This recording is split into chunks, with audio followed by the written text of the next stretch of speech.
Hello, welcome to my talk. This talk is on how to prepare a journal paper. I was asked many times about how to prepare a journal paper. Is there a good way to do so? Here, I would like to introduce my experience on how to simply get the manuscript done by introducing a simple strategy to prepare a manuscript for a journal publication. I have used this strategy for all my papers and hope this would be useful for you.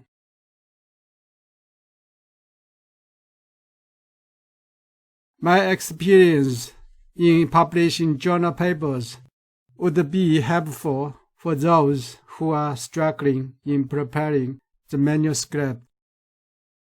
I was very struck at the very beginning, and I have the weaknesses as many of you are having, since my native language is Chinese Mandarin. English is my second language. The education I had in China was not good for me to prepare English papers. The limit in English language made me struggling if I look back about 15 years ago.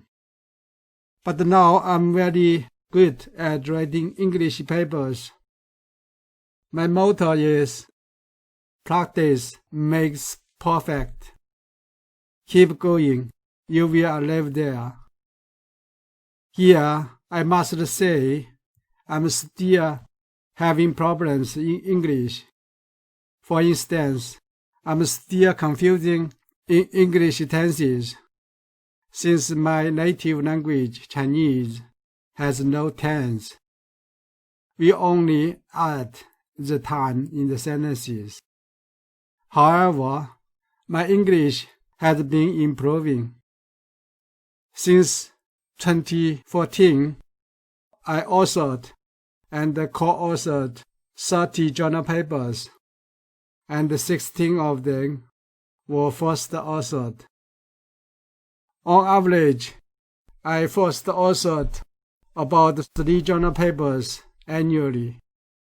I would say my PhD supervisor, Professor Roderick Gobles of University of Glasgow, helped and encouraged me a lot in writing journal papers. His advice to me is, writing a paper is very similar to telling a story. This is also applicable for reports, theses, etc. This means you must have a story, but this should not be a problem, since in your research you may have the experiment data, you may have the numeric data, and you may have the collected data and the information, etc. Then you must tell the whole story smoothly and logically. Your paper must be in good style and structure. Start of the story, you made the introduction for your paper. The development of the story, the methodologies you used, the result you present, and the analysis you made. The end of the story is the conclusions of your research work. Paper structures may be different for different papers, especially in different topics and subjects. But for the papers in engineering, I would suggest the following structures, so you can make a whole story logically. This includes abstract. This is the first part. The readers would read, and so would the editors and the reviewers.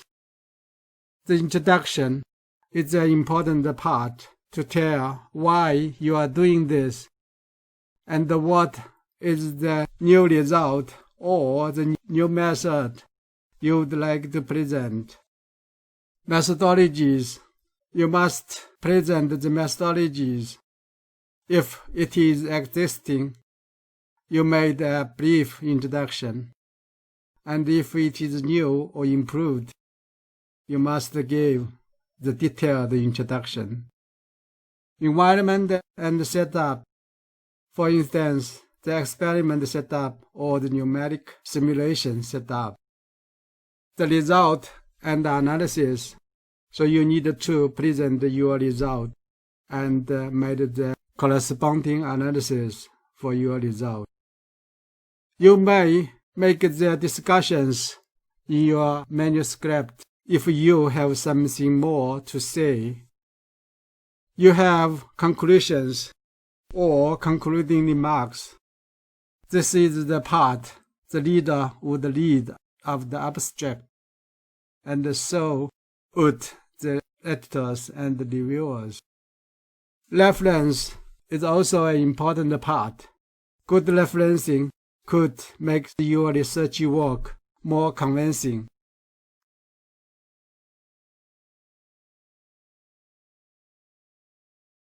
It's the language a barrier for those non-English speakers.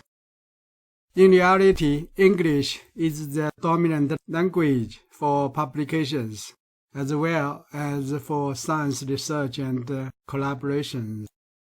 We can see most of the best journals on science and technologies are in English.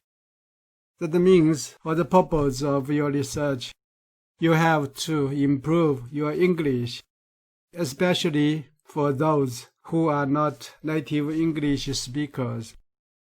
And this, in turn, would be beneficial to you, to help you to read and understand the published paper in English, and to grasp the state of the art technologies. Then we have a question.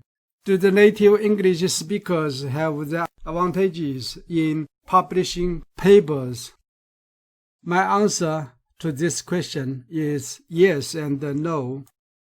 For yes, a good English language in publication is important and essential. But journal papers are not real stories. The content and the way to describe them may be more important. I have reviewed some manuscripts written by the native English speakers, but some of them were very difficult to understand because the logic and the way to describe things was terrible. For now, since you are a non-English speaker, you would take more care on your English. This, in a way, would make your English more understandable for those who are not native English speakers.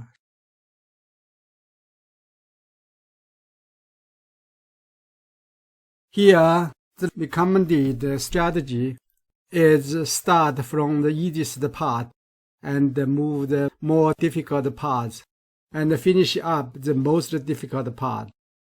The first step of the strategy is to outline the paper. This should be very easy, and most papers have similar patterns. Here, I introduce the one I used mostly, and this is for your reference. The outline of the paper would include the following part. Abstract, and would always the first part in your paper, but normally would not be numbered. And the part of your manuscript is the introduction. Then you have the methodologies you used for the studies, and the environmental conditions and setups for your studies. And then you will have the section to present the result and the relevant analysis for your result. And if you have something more to say, you may have a section for further discussion. Finally, this comes to the end of your manuscript, the conclusions. Step 2 is put the relevant formulas, equations, drawings, tables, and figures in the corresponding subsections.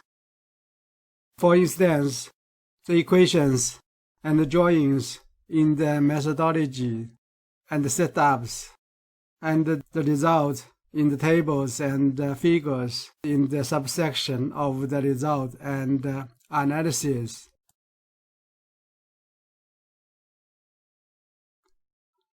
In the step 3, a more difficult job is to add the descriptions for the equations, drawings, formulas, and the descriptions and the analysis for the result, the table and the figures.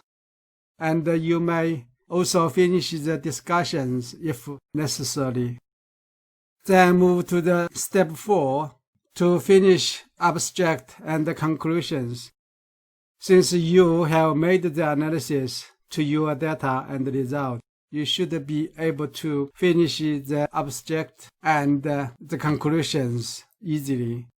For the abstract, it should be concise and pointing, and the conclusions should be numbered or in bullet points, such that your conclusions can be easily found and be read.